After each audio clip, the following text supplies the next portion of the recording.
Alright, FedEx came. Hopefully, if all works, I should be able to fix my car with the parts that are in those two packages. I had to modify my drive shaft instead of buying one, so I bought a Chevy yoke and a different U-joint. So if it all works out, I'll show y'all what I bought and kind of give you an easier option than spending $500 on a drive shaft. This cost me like 60 bucks, maybe 70 bucks. Alright, hopefully by the end of the day I better knock this out. Should take a few minutes, but I still gotta find U-joints that fit and everything. If you're doing your LS swap, hopefully this will be a easy route. I'm hoping it will be. I don't want to buy a drive shaft for 500 bucks or get one custom made or something. I went ahead and just bought a Chevy tail shaft or the actual yoke. That's the part number. If it does work, that's what I went with. I already went ahead and pulled the snap rings out with just some snap ring pliers. Just one was easy, one was a pain in the ass, but they're already out. I'm gonna take my actual shot press and try to press it out without messing anything up. Give me a few minutes, I'll get a little farther.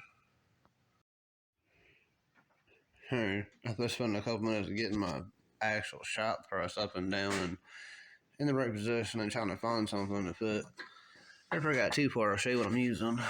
I'm using just a socket at the bottom, a socket at the top, and that. So, and it's just a cheap shot press from Harbor Freight, so don't got to go crazy to do it. I've done this before with like just a C-clamp, which is hard, but it's doable. And I do got a ball joint actual press we can use. I guess give me a few minutes, I'll get a little farther and I'll show you what we got. Alright, before I got it too far, I did stop and pull it out and have to reset everything. But it is pressing it out without any problem, so. I believe I just used a 17 on the top and a 3/4 at the bottom, just so it's a little bit more to push the bearing through without hitting the sides. The 17 barely fits in the top cap hole, so definitely works. And it's definitely a impact socket, so it shouldn't break. It wasn't too bad. I tried to cheat versus taking both sides of the U-joint out, because I don't need the front forward part anyway, the drive shaft. But getting the caps out, I have more time trying to get the cap out of my socket than get the actual part of the drive shaft. So, hopefully, I'm going to measure these with the micrometer and stuff, make sure they're going to fit the new U-joints I bought. Because I did buy stuff across the internet, so it's hard to say. It says it fits the Mustang, but yet I'm pretty sure it's not. Give me a few minutes, I'm going to make sure. Alright. As I thought. As I mentioned, the cap size and the micrometer, it ain't right. The size I thought, I think it's 1.066, I believe is the size I just read. The one they're trying to sell, or they give me, is like 1 3/16, not 1 1/16. So I'm going to have to double check, see if they have a different option I can get. I guess next time I talk to y'all, I'll let you know what I find. Alright.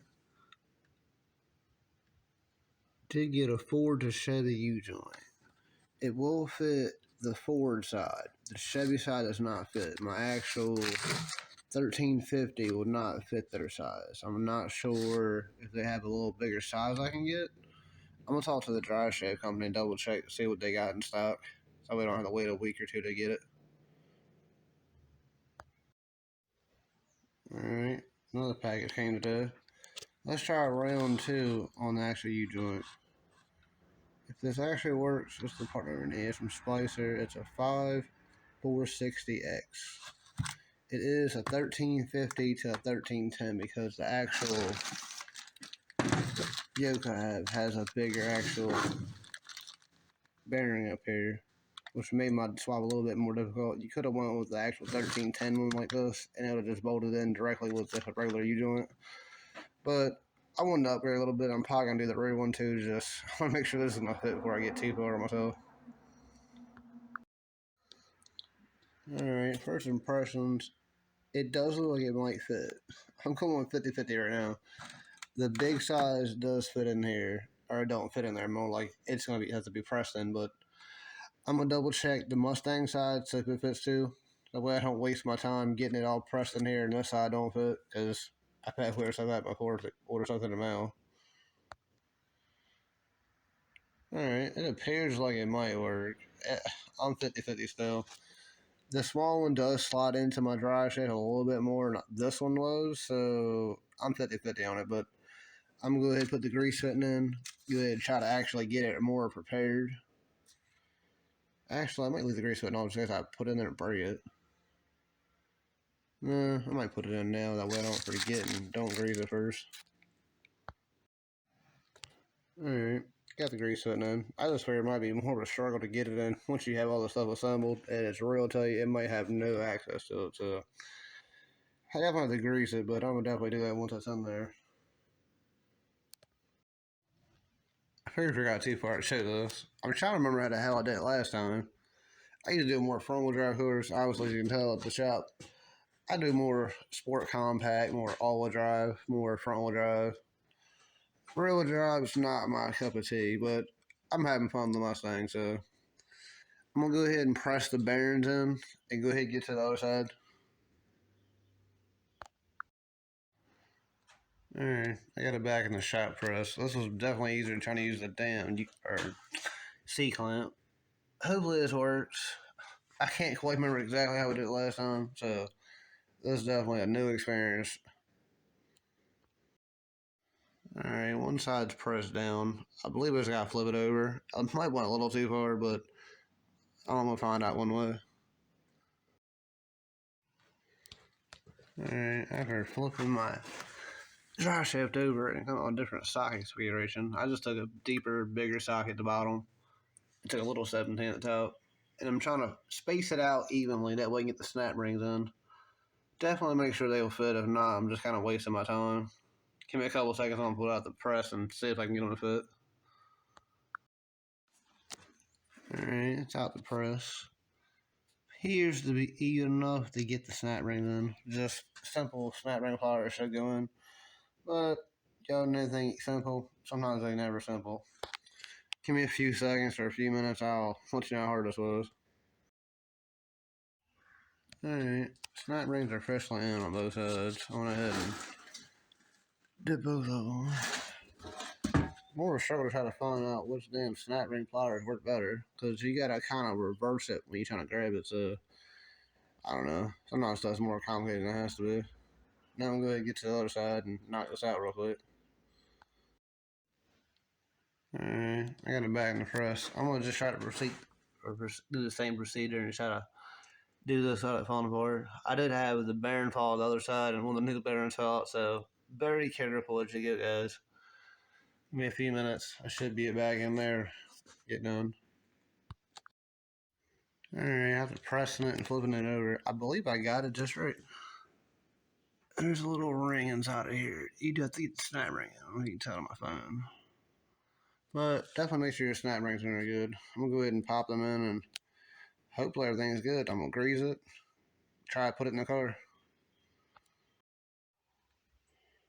Alright, I got both snap rings in. Once I figured out which set of pliers I like, it made it way simpler. So, just a little bigger set of snap ring pliers because they are a pain in the ass. And I actually just got it halfway in. Took the bottom of the dead bone, just kind of popped the rest of the way in because it didn't want to release it, but it did go in the channel real good, so I'm happy. I guess now I'm just trying to put it in the car and cross my fingers, hope it fits. This is all just an idea, I wasn't trying to spend the money. And this only cost me like, I think like 80 bucks, maybe 90 bucks time they shipped it, which is way better than going to the Driveshaft shop, spending 500 bucks or 1,000 bucks or whatever crazy amount you want to spend on stuff. Sure, you probably got them to cut this and make it fit, but this is definitely be a better option. So let's hope it works.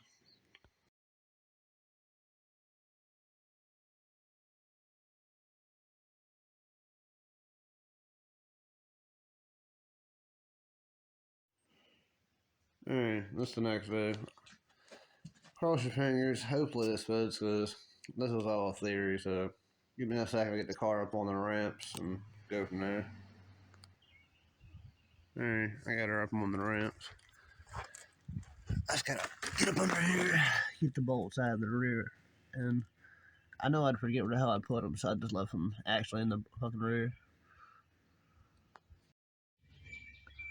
Alright, I had it up there. The length is right. I figured I'd show this before I get too far.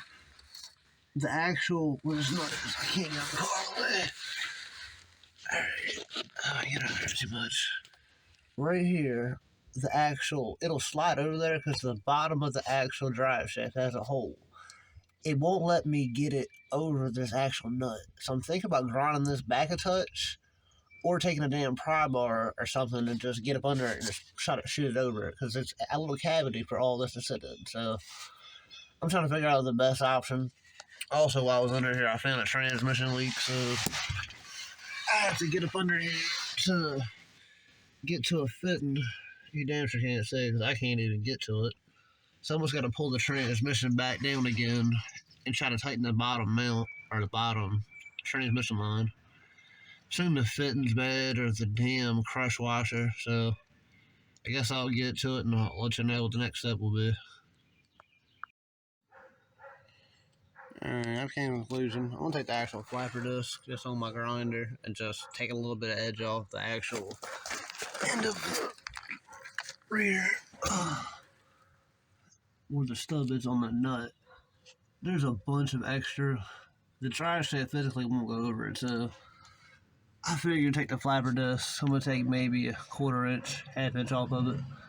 Go from there. It is so close to putting. After grinding it, it does look nice. I didn't grind it already. The flapper disc makes a good job. But it still needs a touch more. Like, I don't know if I'm going to hit a little corner of the actual nut. I'm not sure. I'm going to take a break because it's in a tight space and it's not bad. So I figured take a break. I'll be right back. Alright, that was a struggle. I would record that. That'd been like a good hour or so video. But with a little bit of persuasion, I took the dead blow, smacked it a few times. The drive shaft does fit. So, like I said, if you need a quick, cheap option, mainly just buying the U-joint and that front yoke part of the drive shaft, all you need. This is literally just a stock automatic 5.0 drive shaft. It's not 5-speed, it's automatic. I'm pretty sure they're the same, but just for sake of argument, this one is automatic, so hopefully this helps you out. Alright, I'll probably end the video here, guys. Hopefully this helps you out. This is a nice, cheap option. I hope y'all like these videos. Be sure to like, subscribe, comment. Have a good day.